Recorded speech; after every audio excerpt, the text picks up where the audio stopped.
A monumental night at the United Center ends in fitting fashion as Patrick Kane scores the OT winner in his return to Chicago. And on today's episode, I'll be getting into my favorite parts from Chris Chelios' jersey retirement, plus Patrick Kane reminding everyone why he's called Showtime. And I'll also dive into the Blackhawks' latest injury updates as Andreas Athanasiou finally appears to be nearing his return. All that and plenty more right here on Locked On Blackhawks.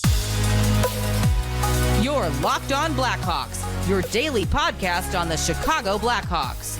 Part of the Locked On Podcast Network, your team every day.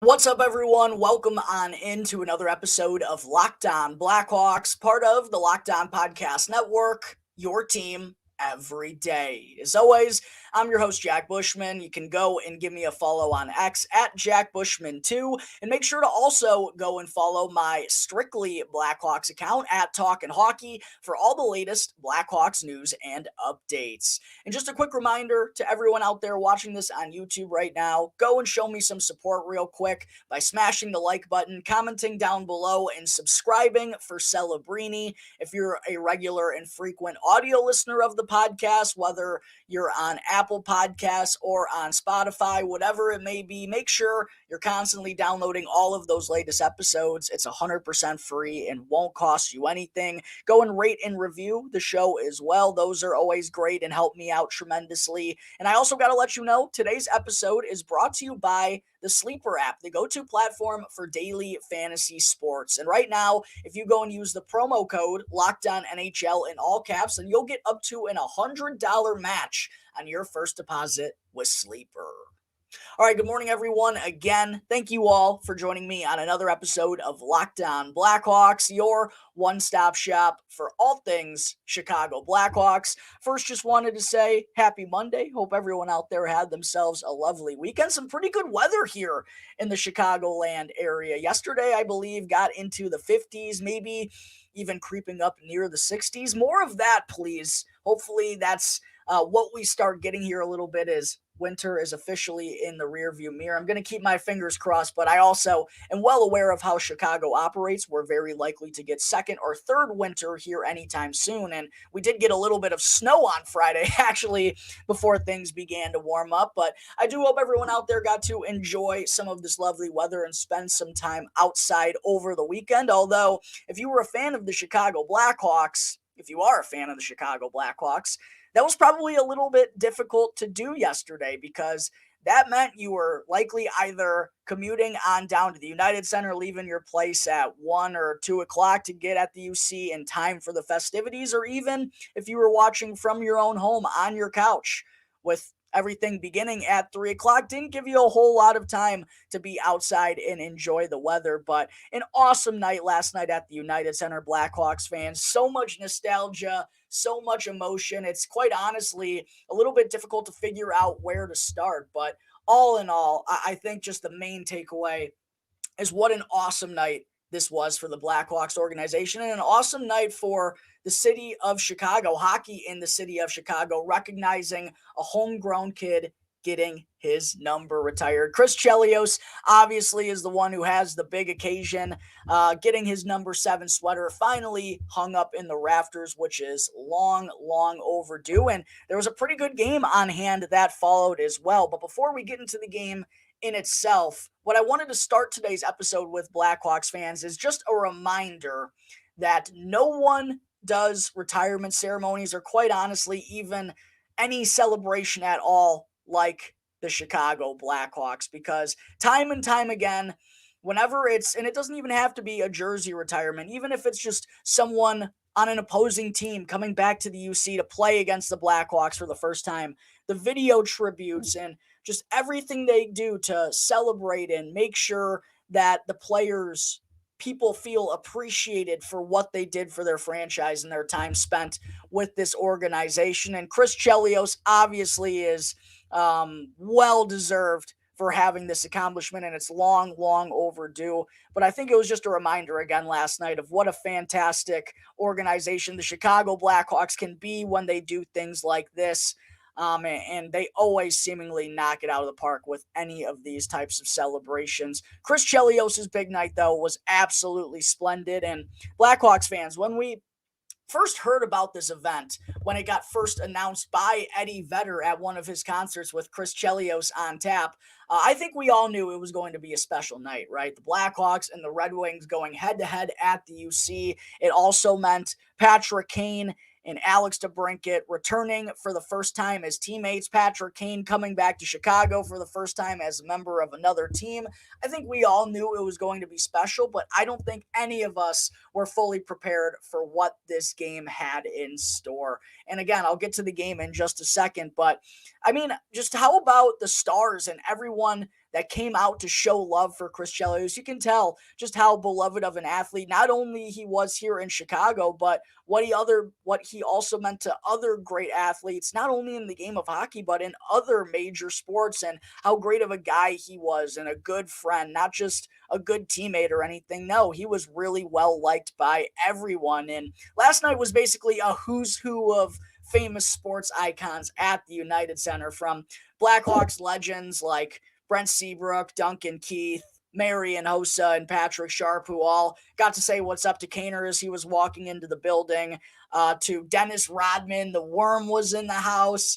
Wayne Gretzky was there. Mark Messier, the great Pat Foley, who we all miss dearly. Eddie Vedder was there too. And then some older Blackhawks legends like Jeremy Roenick, Tony Amonte, Dennis Savard, Gary Suter, Brian Noonan. The list goes on and on and on of the fine folks that were in attendance last night. And then the ceremony in itself was excellent. Chelios pulls up in style in the classic 1960s Cadillac with his mom, and then goes and shares a few words about how special this night is to him and how much the Blackhawks organization means in the city of Chicago and all that great stuff. And it was just so excellent. And, you know, Blackhawks fans, Chris Chelios was before my time.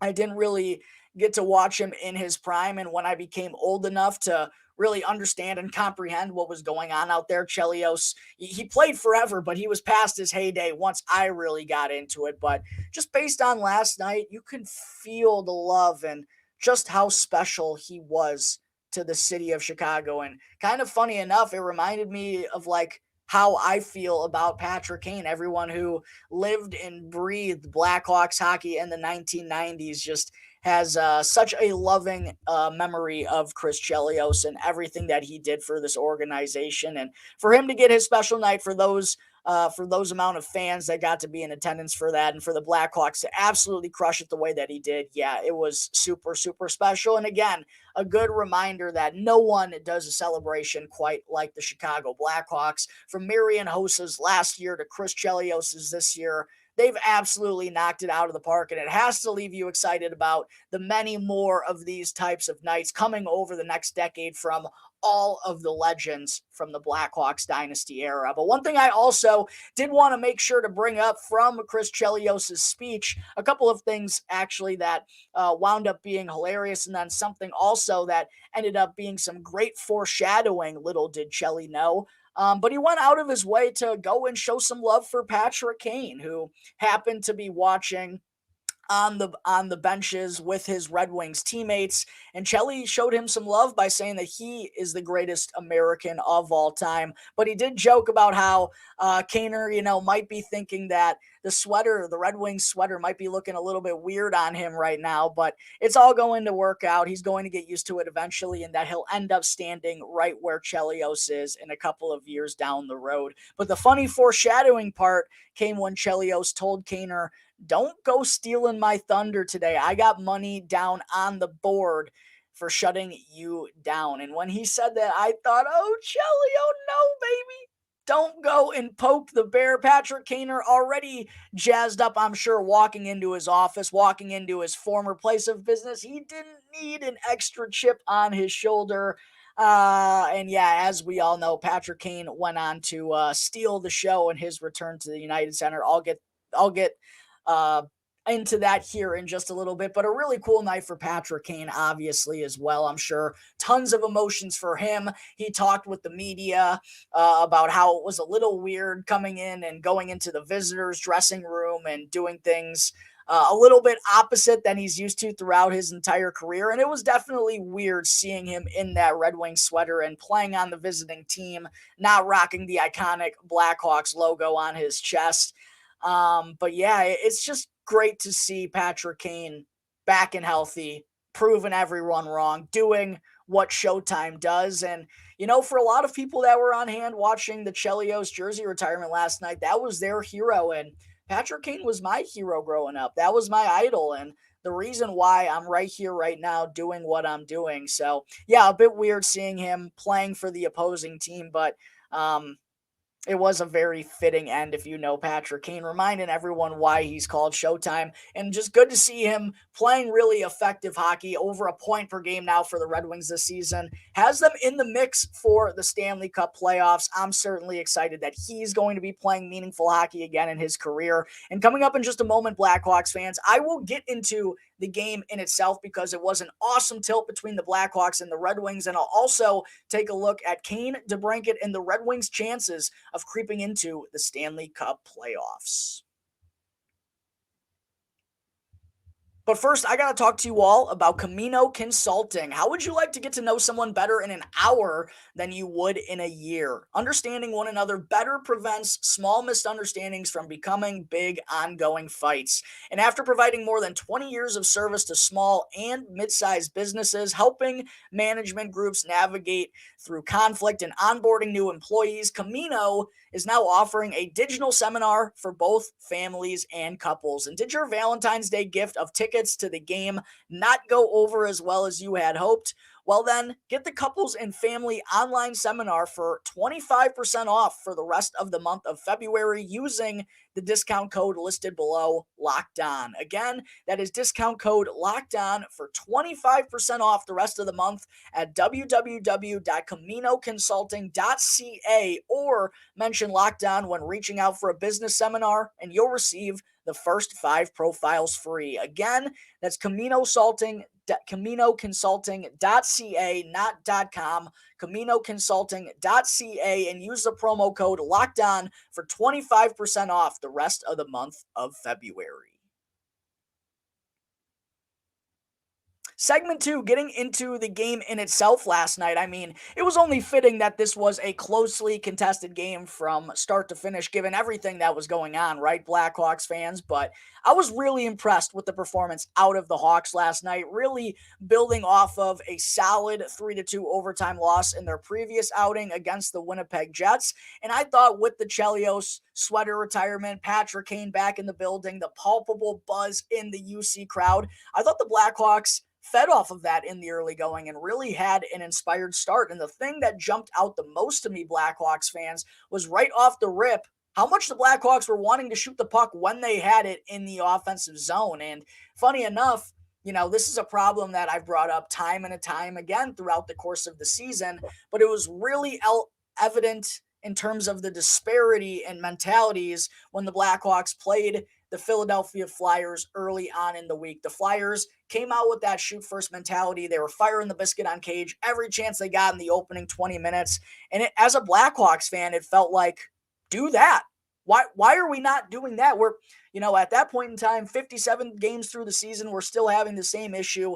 Something really needs to change here. And on Friday night against the Winnipeg Jets, I thought the Blackhawks did a better job of implementing that strategy. But last night against the Detroit Red Wings, it was a perfect start out of the gate, even though the Blackhawks did come out of the first period trailing 1-0. Daniel Sprong, the real 88, for those of you out there who understand that joke, Daniel Sprong rocked 88 for Detroit before Patrick Kane signed there. Wasn't even a conversation between the two sides as to whether he was going to give Patrick Kane that number. I think that kind of question was rhetorical, but funny that Sprong, or the old 88, was the one who kicked off the scoring with a late goal in the first period. That put the Red Wings ahead 1-0 after 20 minutes, but it felt like the Blackhawks, those are the starts that we can live with. Those are the starts that we want time and time again. And if they continue to display that strategy good things are bound to happen. And funny enough, they stuck with it, kept on with that strategy and mentality into the second period,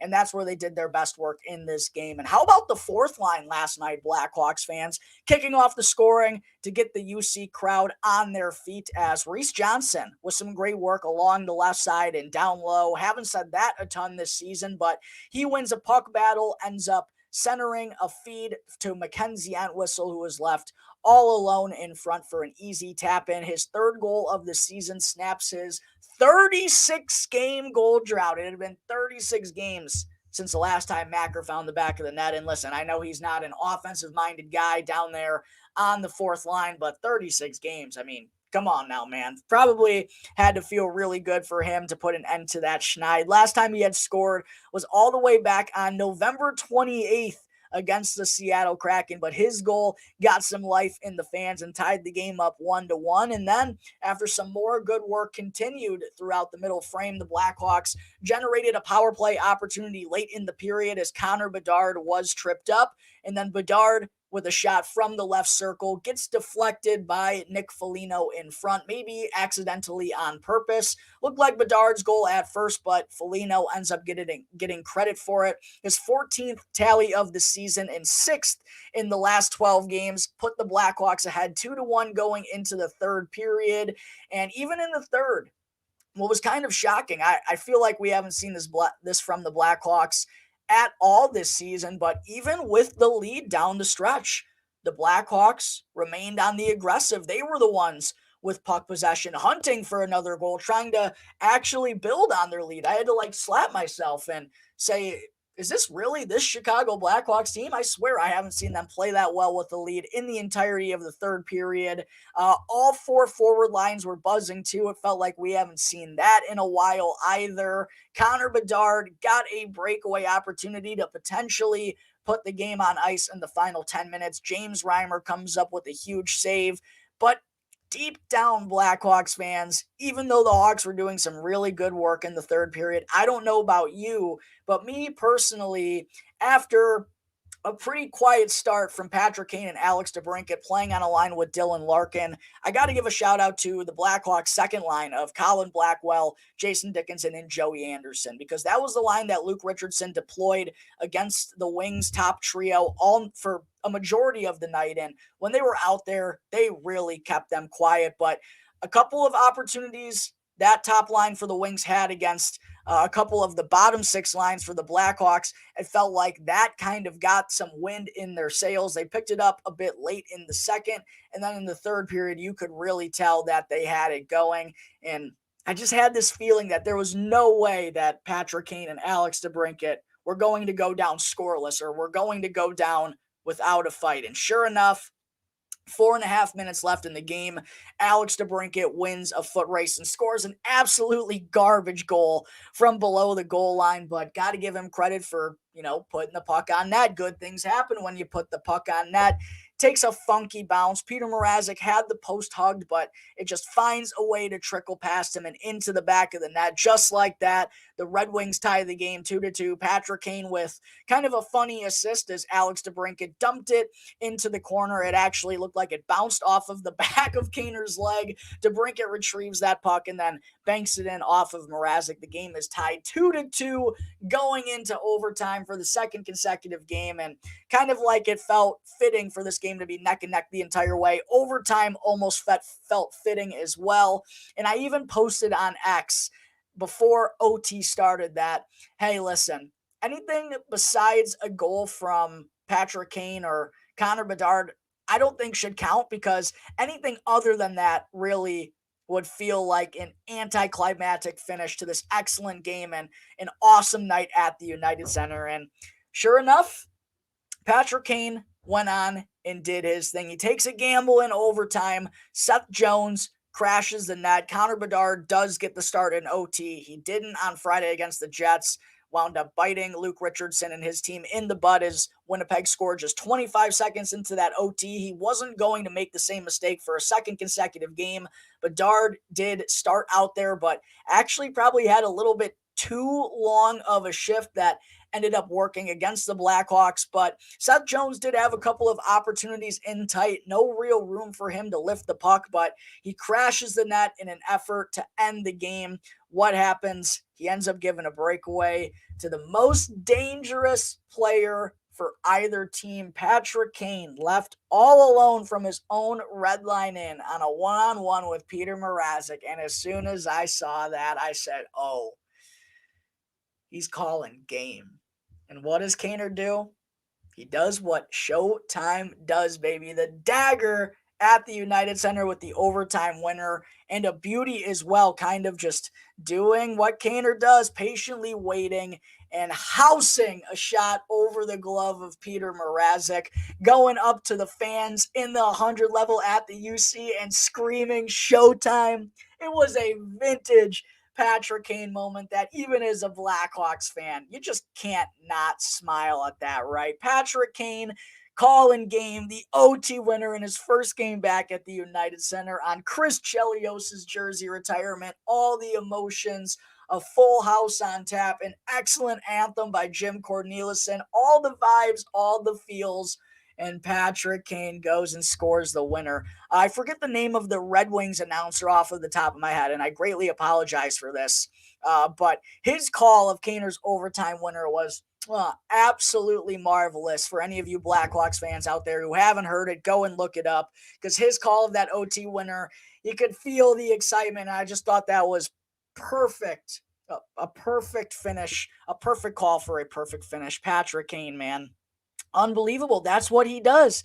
That's why they call him Showtime. He lives for moments like that. He's made his entire career, his legacy is built off of moments like that. You thought he was going to leave the UC with a quiet night. Absolutely not. Not Patrick Kane, not Alex DeBrincat. They both find the back of the net to lead the Red Wings back for the 3-2 victory. When it's Patrick Kane scoring the game winner, and the Blackhawks put up a pretty darn good fight for the second consecutive game. First time in 2024 that they've picked up points in consecutive games. It's really hard to be mad about it. It's honestly just going to be one of those nights, or one of those games and one of those highlights that you're going to see forever. When you look up Patrick Kane highlights on YouTube in 15, 20 years, there's going to be this one. This one is going to be part of it, along with all the great memories and moments that he created during his time here with the Chicago Blackhawks. A special guy, a special ending on a very special night for the Blackhawks organization. Rather fitting that Patrick Kane comes away with the overtime winner, leading the Red Wings to a 3-2 victory.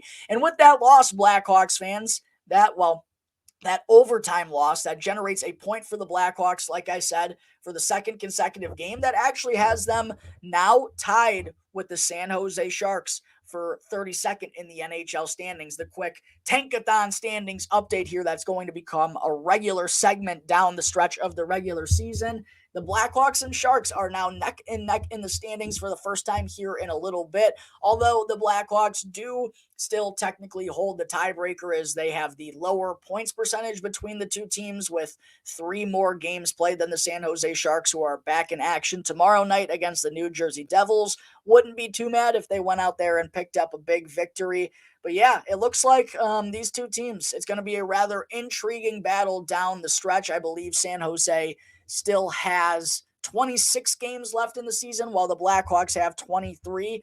The Slacken for Macklin sweepstakes is going to come down to the wire, so it seems. The Anaheim Ducks are the third team that could potentially be in the mix, but they're still 8 points ahead of the Chicago Blackhawks at this point in time. So there's the latest updates on the Tankathon standings. But one thing I did want to also bring up before moving on was where the Detroit Red Wings currently sit in terms of the Atlantic Division standings out east and the wild card standings in the Eastern Conference. Patrick Kane playing some really good hockey for the Red Wings as of late, and the energy from that top line has the Red Wings in a really good position. By the way, Patrick Kane now over a point per game this season, 28 points, 12 goals, and 16 assists in 27 games. Yeah, he's still got it, to everyone out there who thought he didn't. And based on the videos that we saw of Kaner before he made his return, he sure looked healthier than he had been in quite a while. He's showing that by already being a point per game guy, despite taking, basically the first half of the regular season off.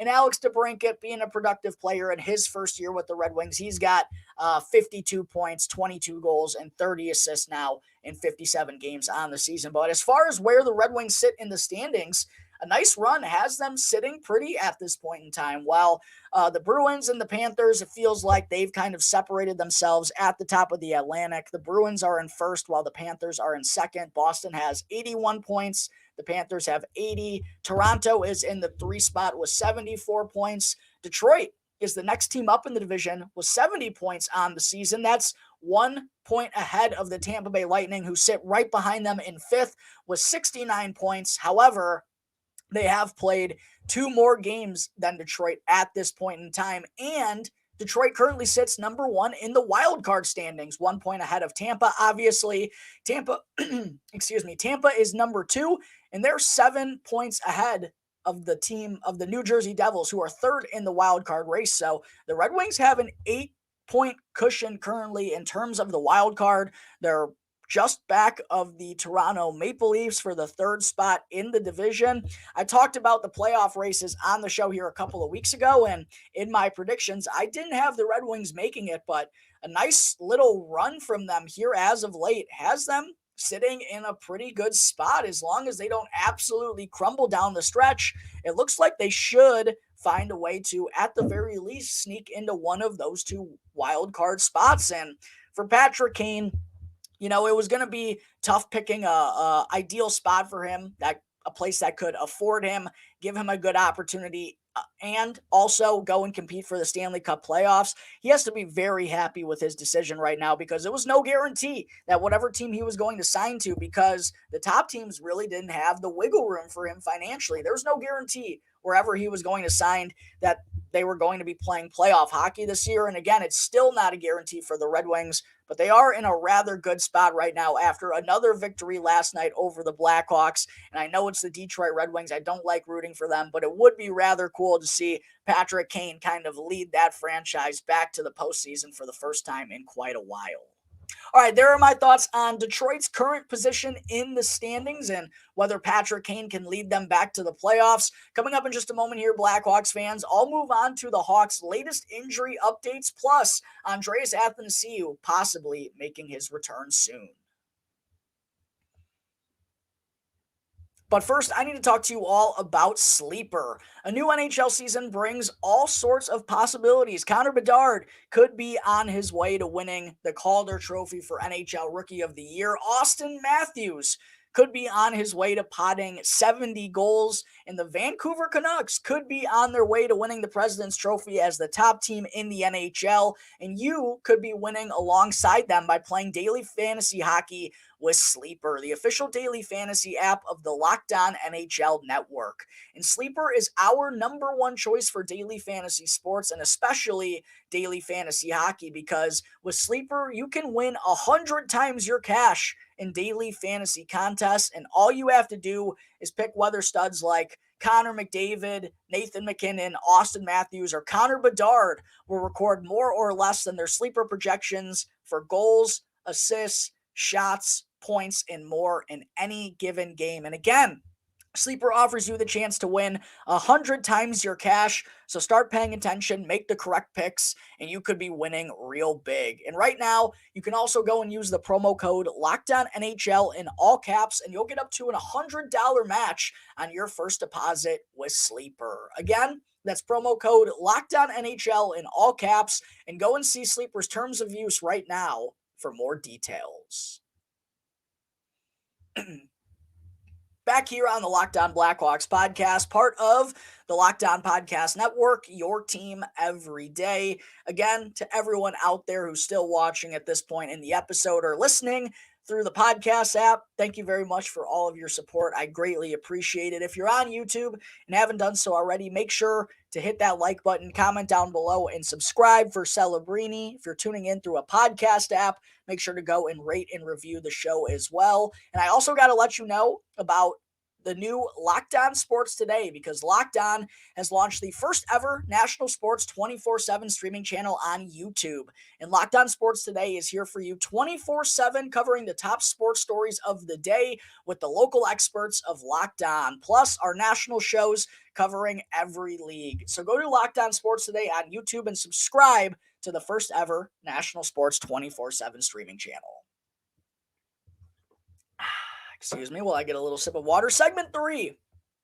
Before I wrap the show up here and let you all go and enjoy the rest of your Mondays, I do still want to get into some of the latest injury updates that we got from the Blackhawks over the weekend regarding 3 guys who we haven't heard from here in a little bit. First and foremost, we got our first Nikita Zaitsev update really since he suffered his lower body injury back on January 16th against the San Jose Sharks. Originally, this wasn't shared with us at the time, but the original timeline that the Blackhawks had for Nikita Zaitsev after that injury was 4 to 6 weeks, but apparently a fracture was found in his knee, and that increased the timeline to about 6 to 8 weeks. But Richardson does believe he's going to return the season probably sometime in March, and just basing the timeline off of when Zaitsev got hurt, again, that was on January 16th in the Hawks, 2-1 shootout win over the San Jose Sharks. 7 weeks from that point in time would be March 5th, which is not this week, but the following week while the Blackhawks are on the road.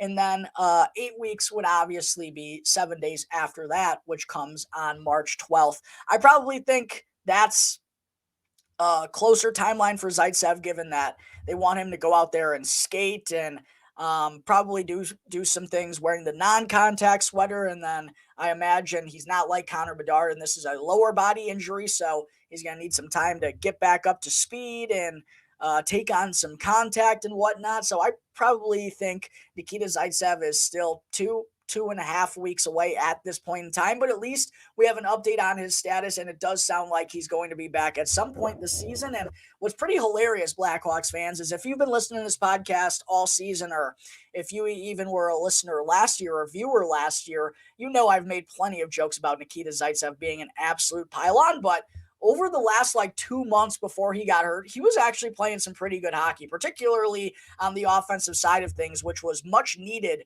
from the back end for the Blackhawks. But without him, it has been rather tough with the Hawks, just being stuck with Jared Tenorti, Louis Crevier, and Isaac Phillips. Neither of those three have really played well, and the Blackhawks defense, especially Vlasic and Jones, have been excellent up top, but they just don't have the depth right now to be fully efficient, and they have to give minutes to 2 of those 3 guys that I just mentioned because of the injuries to Zaitsev and also Connor Murphy, who unfortunately still has no timetable. Sounds like he's not nearing a return at this point in time.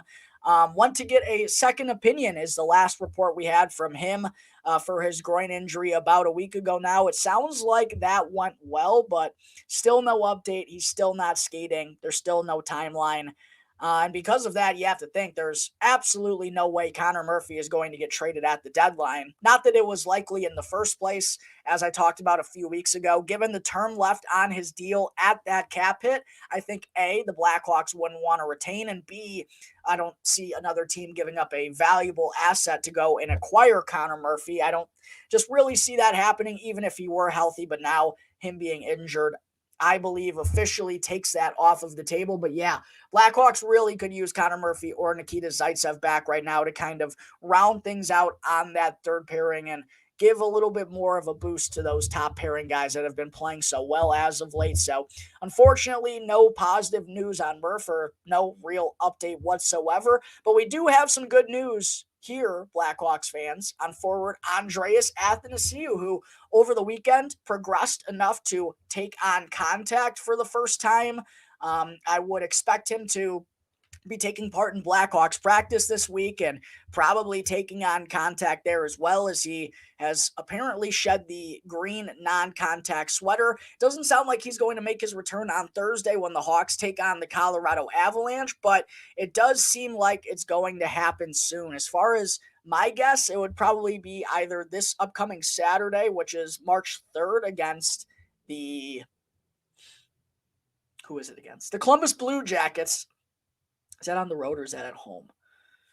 Can't remember if that's the end of the Blackhawks. It doesn't matter. Either way, I do believe Athanasiou is either going to return in that game against the Blue Jackets or either next Monday, a week from today, when the Blackhawks go into Denver to take on the Colorado Avalanche to kickstart a 3-game road trip. It sounds like Athanasiou is getting closer and closer, and that's great news because his speed could really be used in this Blackhawks forward group, and he's been out still since all the way back on November 11th. Only played in 11 games this year, and funny enough, that's still the last time the Blackhawks picked up a road victory. 0 road wins over the last 3.5 months now without Andreas Athanasiou. Hey, maybe he'll come back when the Blackhawks start that road trip against the Colorado Avalanche and go into Denver and win a road game for the first time in months. But that's the injury updates that I got for you Blackhawks fans, and I think that's going to wrap up today's episode of Locked On Blackhawks. As always, thank you all again for tuning into the show, and be sure to go and follow Locked On Blackhawks for free right now, wherever you may be listening to your podcast, and to go and subscribe to the Locked On Blackhawks YouTube channel, and that way you can get the latest episode as soon as it becomes available each and every day. As always, I'm your host, Jack Bushman. Go and give me a follow on X at Jack Bushman2, and make sure to go and check out my Strictly Blackhawks account at Talkin' Hockey for all the latest Blackhawks news and updates. So until tomorrow's episode, everyone enjoy the rest of your Monday. Have a great start to your week, and I'll see you next time on the Locked On Blackhawks podcast, part of the Locked On Podcast Network, your team every day.